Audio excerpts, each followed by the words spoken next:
નમસ્કાર દર્શક મિત્રો, કલમ હુમકા ન્યૂઝમાં આપનું હાર્દિક સ્વાગત છે। આજે આપણે વાત કરી છે રાજકોટ સિવિલ હોસ્પિટલની અંદર જે ગેટ હતો બરાબર એને પાડીને નવો ગેટ બનાવવાની પ્રોસેસ થઈ રહી છે, જ્યારે બાજુમાં જ આવેલા એક પાણીનો ટાંકો જે જર્જરિત હાલતમાં હોય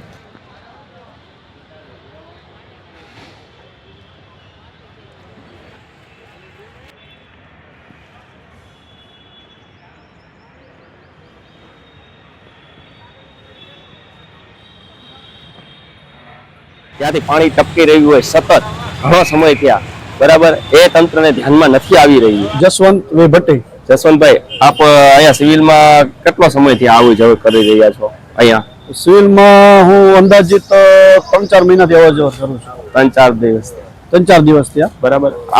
તમારા ધ્યાનમાં પાણી ટપકે છે એ આવ્યું ખરે ક્યારે? હા, હું અવારનવાર આ કેન્ટીનમાં જ્યારે ચા પીવા આવું છું ત્યારે ઉપરથી પાણી ટપકે છે અને આ અવિરત ચાલુ જ છે। તમારા ધ્યાનમાં તો 3-4 દિવસથી આવી જ રહ્યું છે? 3-4 દિવસથી હું સતત જોઉં લીધે કોઈ મોટો અકસ્માત સર્જાશે તો આ અકસ્માતનો જવાબદાર કોણ રહેશે?